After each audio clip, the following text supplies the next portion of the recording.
Hey folks, Kevin here. Well, it's December 12th, 2020, and today this is another investing video. Um, and the topic today is about some of the different retirement plans. Now, you can take money and put money into an investing account, which generates lots of growth in the future, and then you can pay capital gains taxes on that money that you put away and all of the interest, compounded interest that developed in that. So one of the ways of getting away from capital gains taxes is to set yourself up with a retirement plan. And so that's what we're going to talk about today. The other thing I'd like to say is that I am not a financial advisor, not an accountant. I'm just a guy who wants to share some of the things that I've learned over the years. And this information I think is fairly accurate for 2020. Each year, the limits and rules are quite likely to change somewhat. So why save for retirement?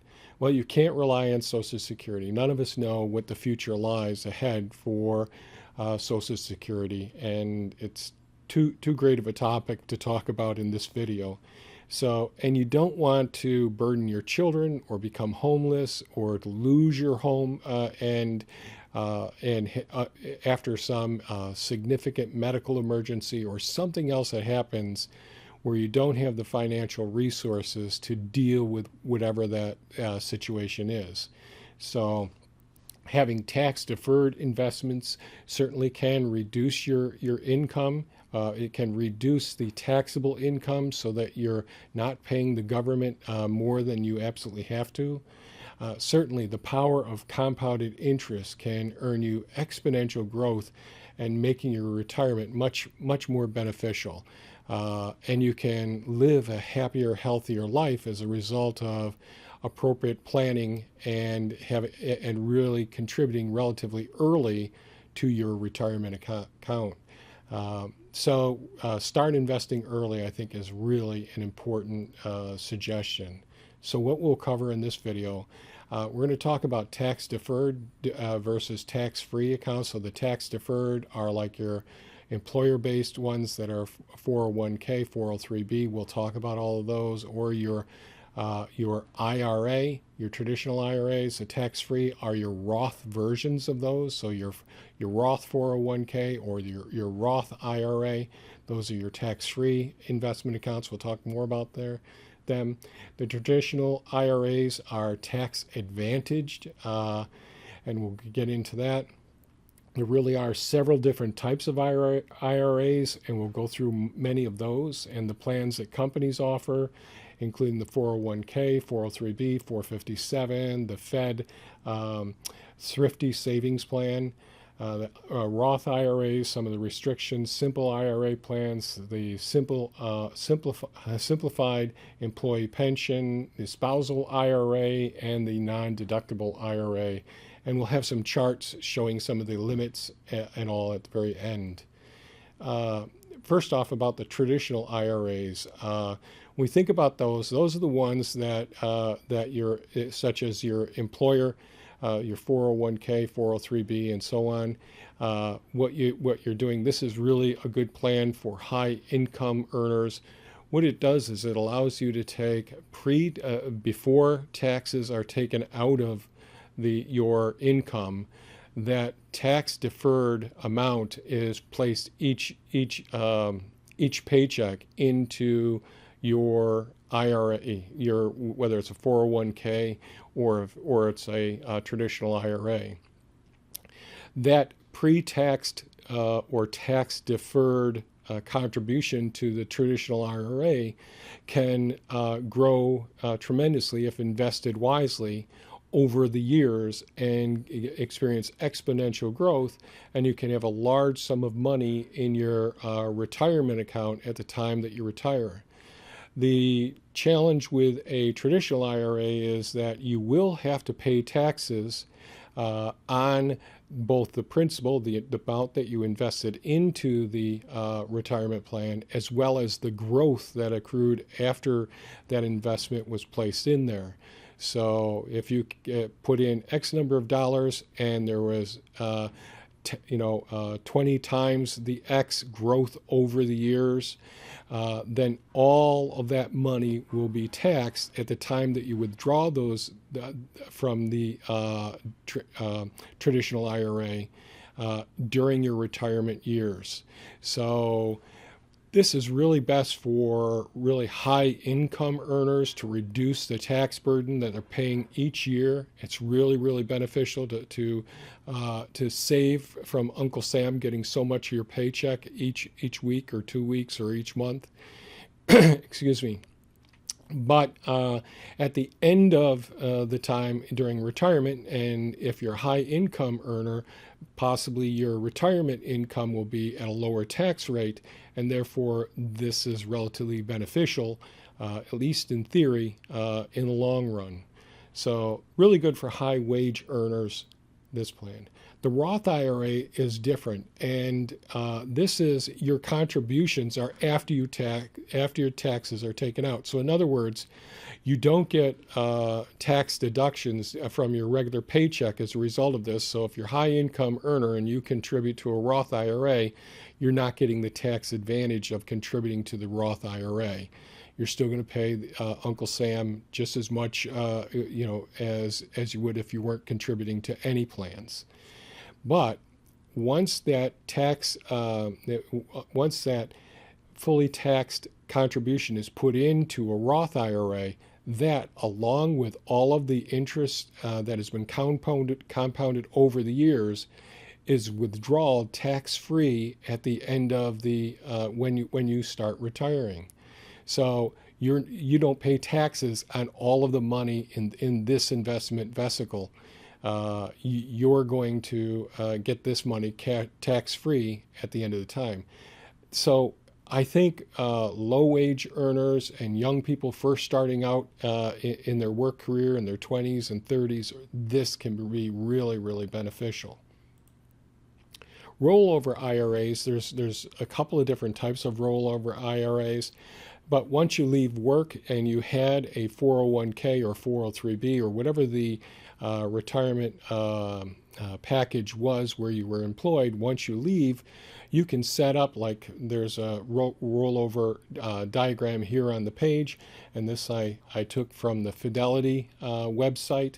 And this is what I did when I left my employer. I went ahead and took my 401k and rolled that over into a rollover account at Fidelity, and then I put it into a traditional IRA in Fidelity. And this is really super easy to do it. You can do it with any of these brokerage firms. And nowadays, it doesn't cost you anything to buy and sell stocks and so on. So it's a really good thing to do, certainly if you've left an employer. And I encourage everyone who is employed, if you have the opportunity to use one of their retirement investment plans, to do it, even though it may not make as much money as you could make in your rolled over IRAs in one that you can direct each investment type. It's still a really good way of socking away the money and generating interest on that principal that you're applying to those accounts over and over. The other thing that's really important to do when you work for a company or organization, find out if they have a matching program. It's really important.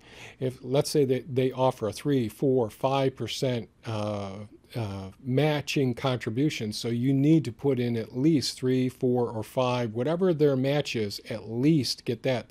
Otherwise, you're leaving cash on the table. You're leaving a bonus on the table.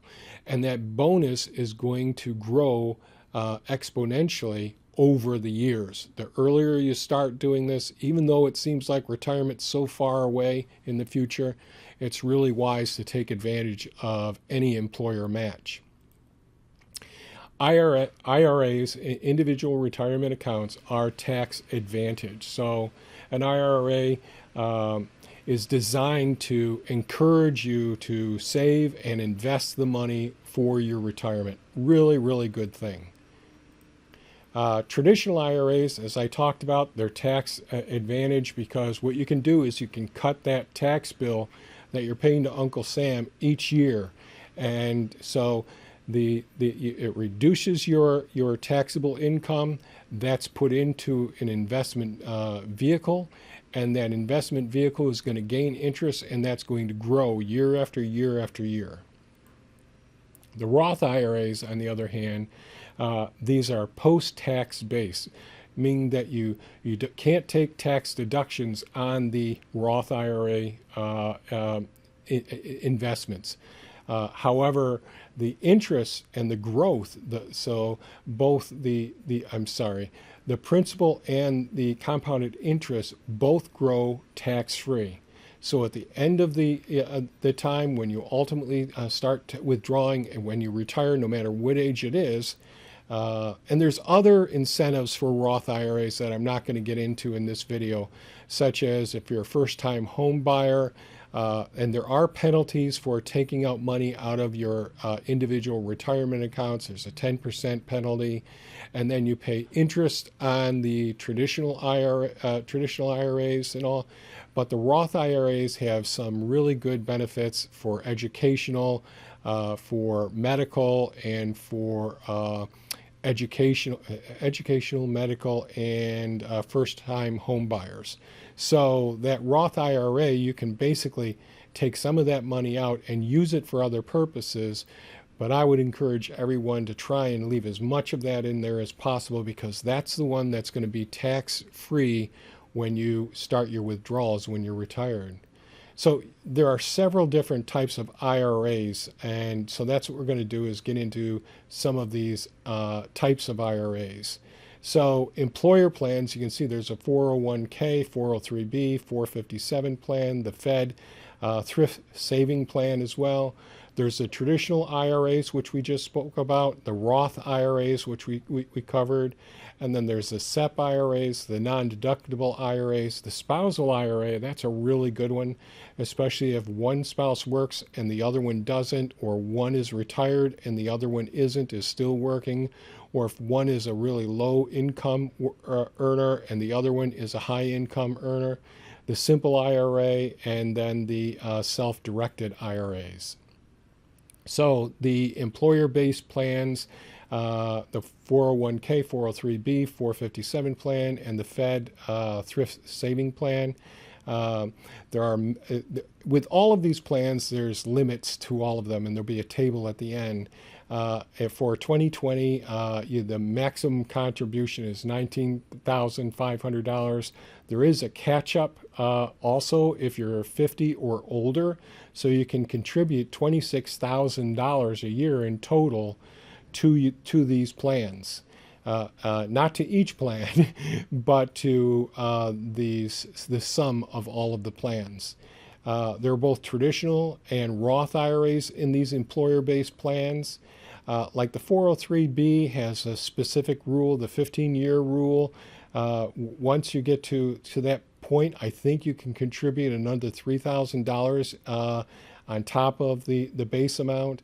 The 457 plan and 401k plans can be used in combination to maximize contributions. For those people who have both of those, again, you need to talk to a certified financial planner or go to the IRS and do more research. That's what I did, but there's so much more detail about each one of these plans. My goal here was to give you some highlights of each one of these plans. The IRAs, now what I've said so far, the traditional ones are the tax-deferred plans. So that's what I've said, and I said the Roth IRA are the after-tax contributions. So, but there is another component of the traditional IRAs, and that's the deductible IRA, the pre-tax contribution. And we'll spend some time talking a little bit about that as well. So the employer tax deferred plan, so that includes the 401k, 403b, 457, the Fed TS thrift savings plan. These are all pre-tax contributions to these plans, to all of these plans. all of the compounded interest, the growth of these plans is tax deferred. So you're not paying taxes on any of this stuff until you reach retirement. Then you pay the amount of taxes at the tax bracket that you're in at the time of your retirement. So if you're only taking some of it out, then you're in a lower tax rate. If you're taking a whole bunch out at a time, well, you're going to be in a higher tax rate.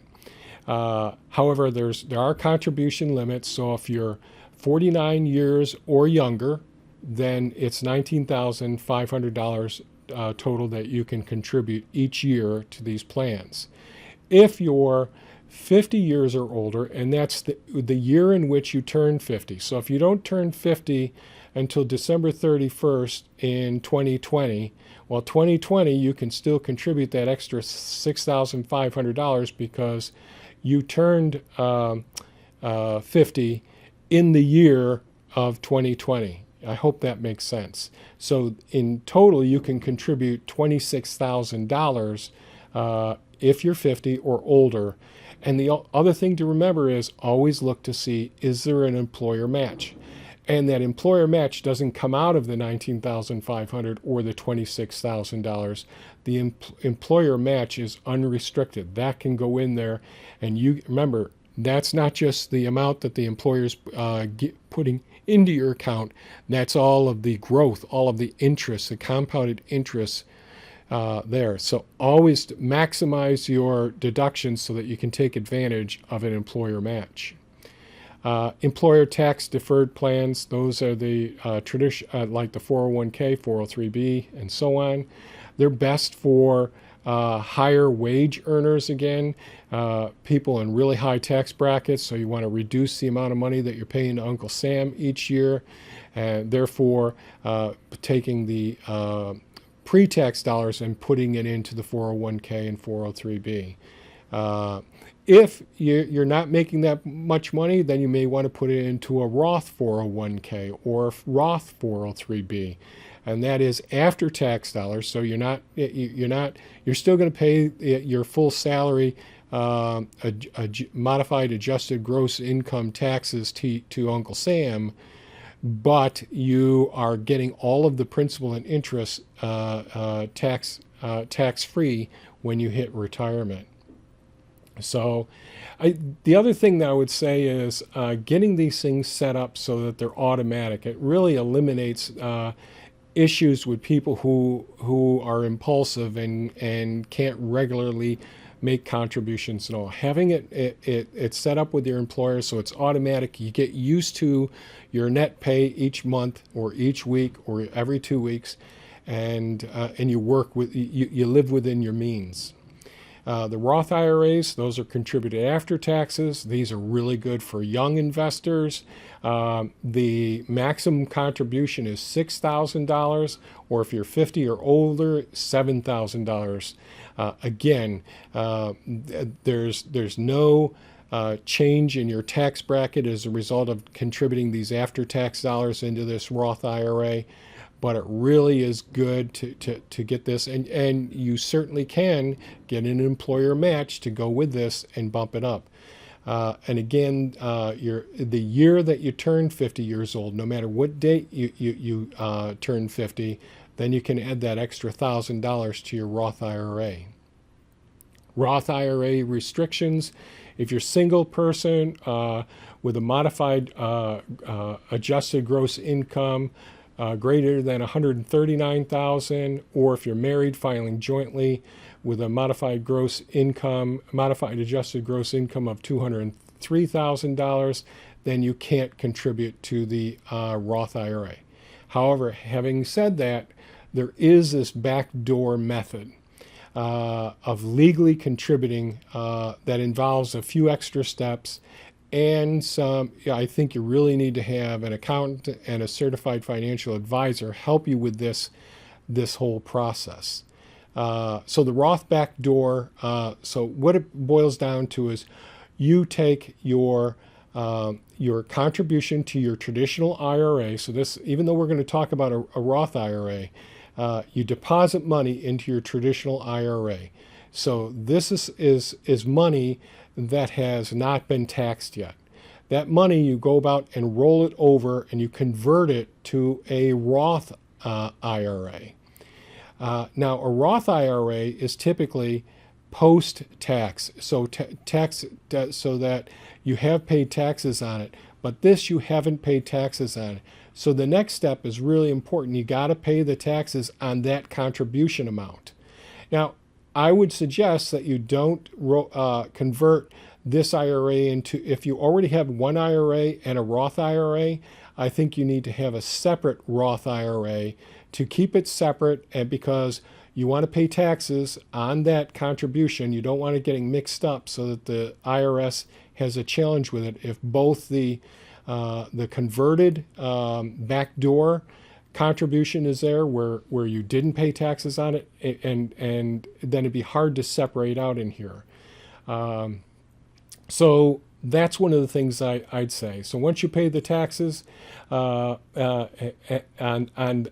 you don't have to pay taxes within either Roth IRA. After you paid the taxes on the principal that you deposited in the second Roth IRA, then you don't have to pay taxes again on it. That all of the interest on that, the growth from that initial contribution is going to be tax-free when you withdraw it in retirement.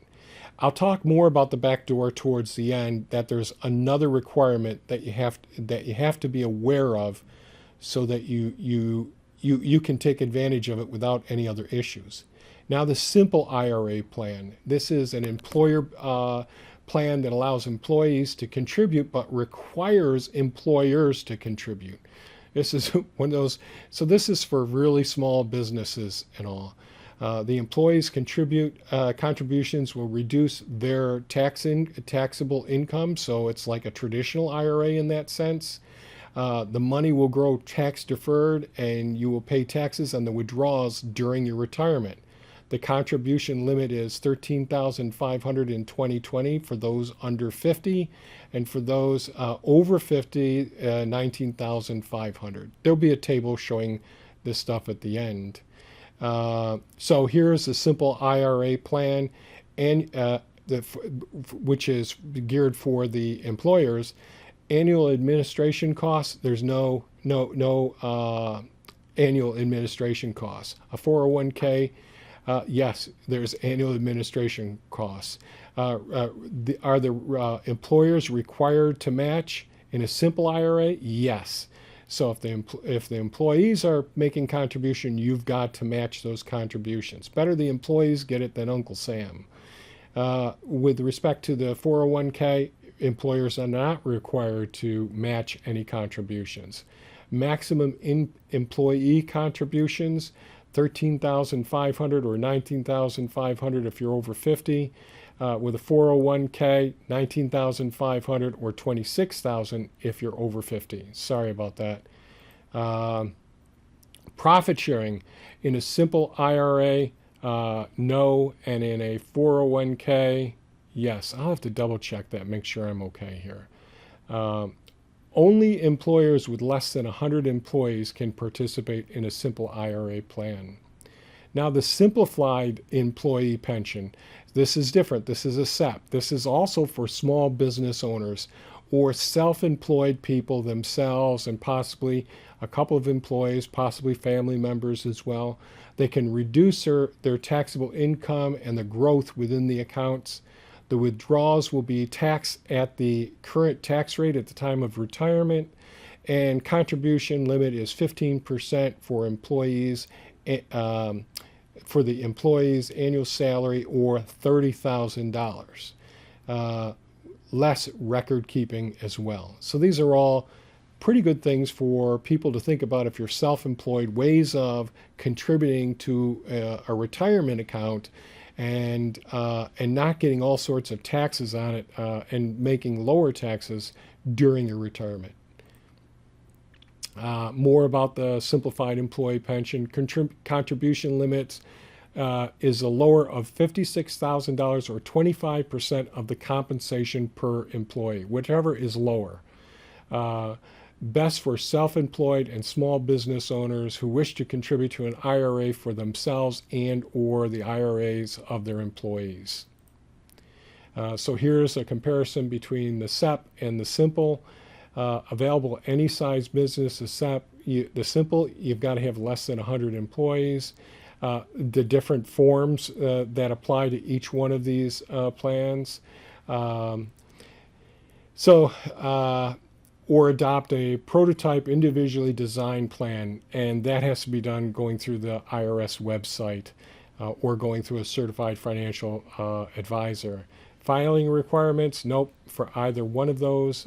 Employee contributions, no for the SEP, but yes for the simple. The spousal IRA, I never knew about this for years, and this is very, very interesting.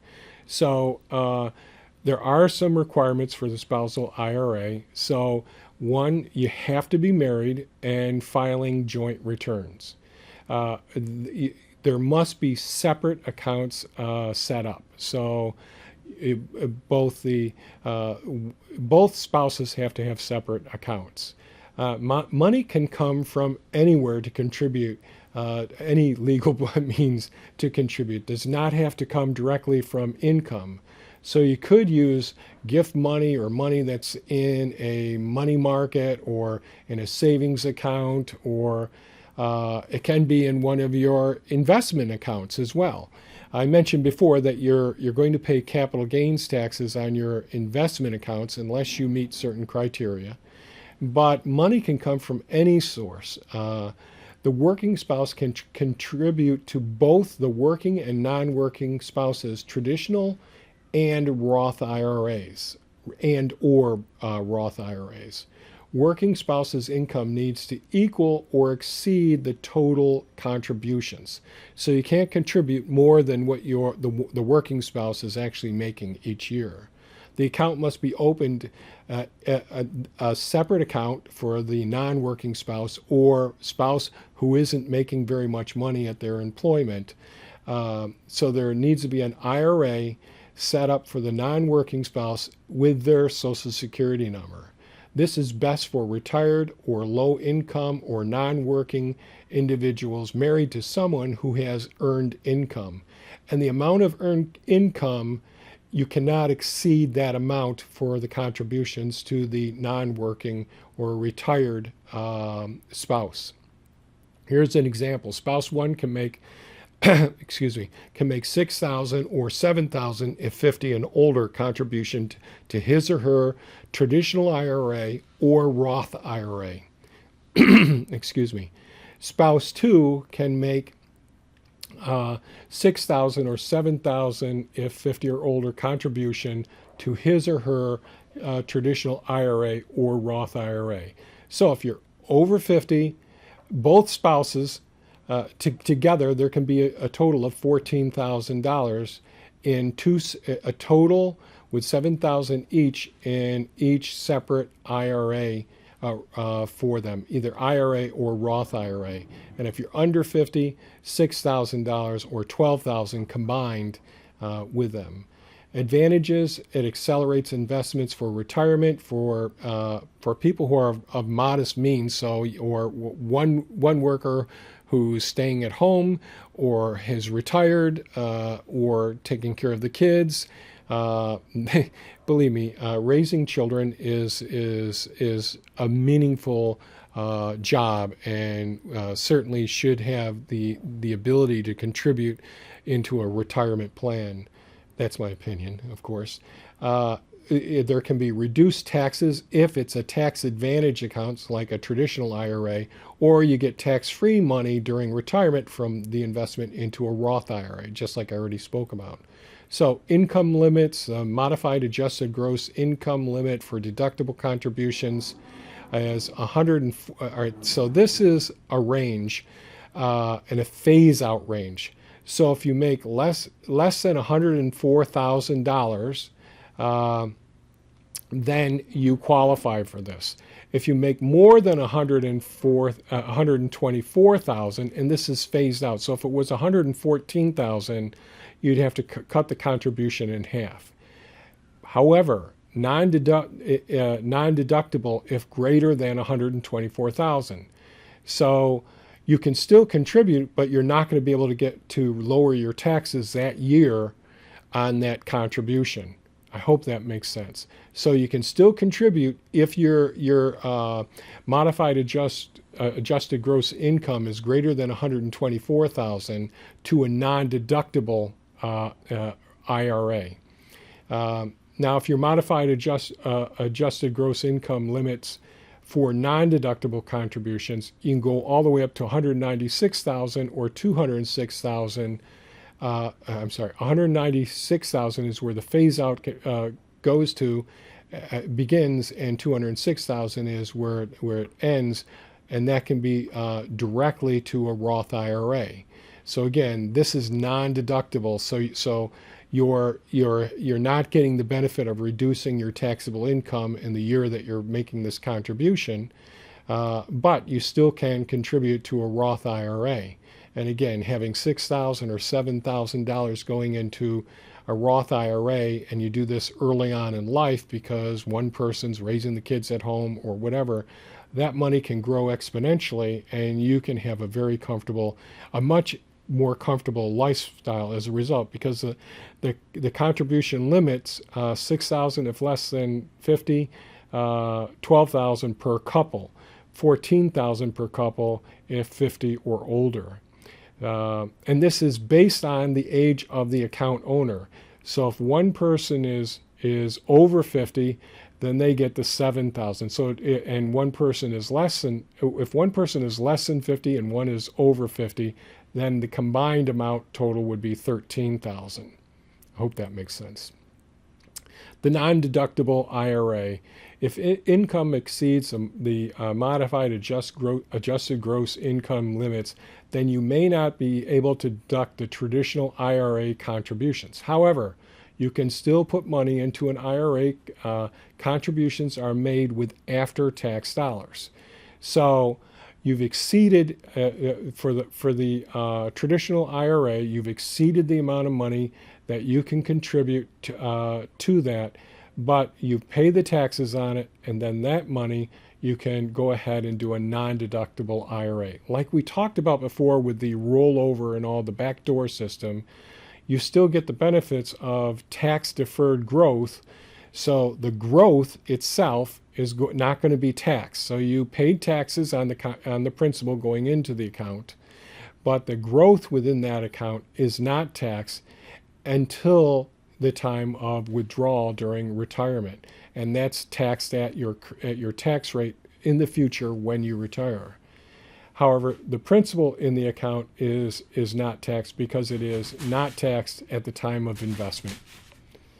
And if you hear noise in the background, one of the cats is playing with a cat toy.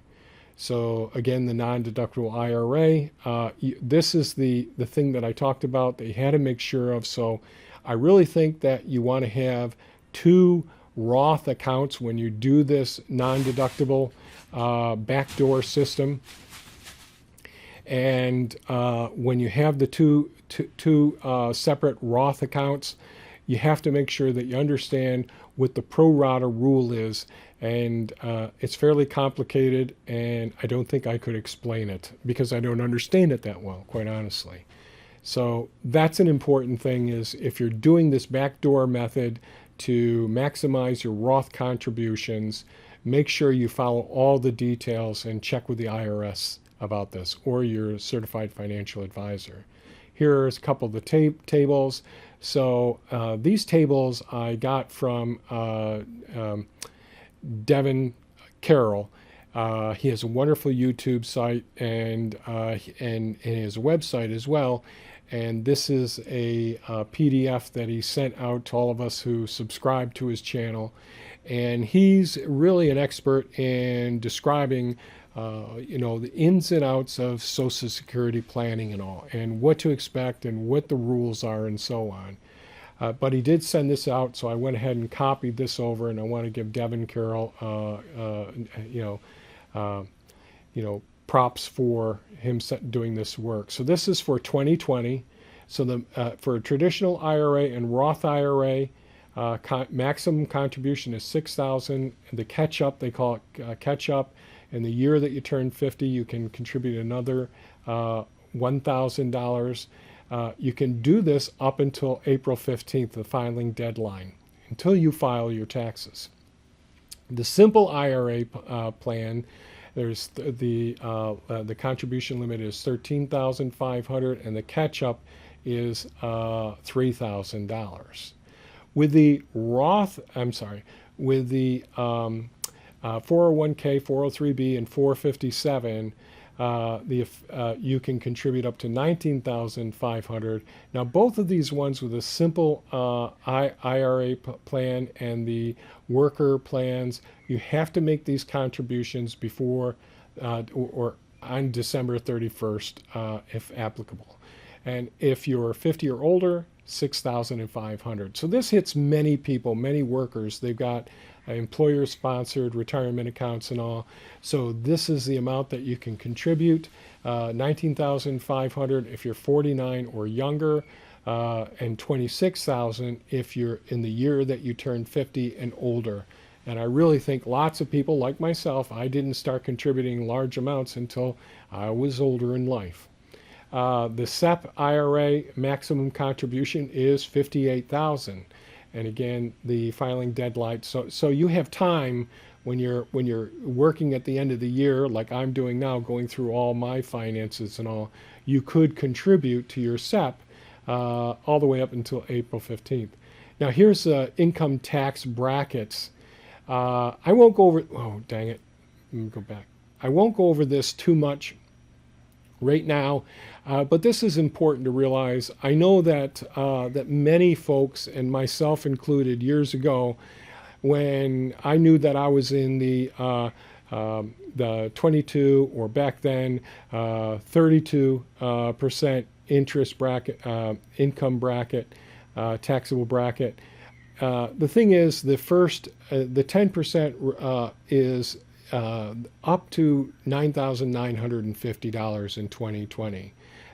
Then you subtract that from whatever your taxes are, and the next basically $30,000 from the $9,951 to the $40,552. That volume is taxed at 12%. So you pay 10% on your $9,950, your first $9,950. You pay 12% on the remaining amount up to $40,525, and then you only pay 22% on the amount over $4,526, all the way up to $86,375, and that's for unmarried or single. This is married filing jointly, so the numbers are different. And then heads of household, it's much different as well. So just be aware of that as well. Don't let the taxes scare you. I think that's important. So I want to thank you for those of you who stuck with me to the end of this, and let me know if this is helpful, because it used to intimidate me, quite honestly. Of course, when I first started doing this, you used to have to go to the post office to get the forms, and nowadays we have TurboTax and Tax Cut and other plans, and many of these are absolutely free to do as well, I think, and you can actually do these on your smartphone as well. There are many ways of doing these things. So let me know what you think. Let me know if you think this was of value. Please give us a thumbs up, share it with your friends, talk to your kids, your grandkids about getting started. Do whatever you can do to help them out, to start putting away some of the money. Once you make that contribution to these tax deferred or tax-free accounts, the Roth accounts and all, it's like you just get used to living with that lower take-home pay. It really doesn't affect the total amount in your take-home pay. But years later, everybody that I know wishes that they had started taking out the money much earlier. So with that, I'll end this video. Thanks so much for watching, folks, and have a super fantastic day, and stay safe. Bye-bye now.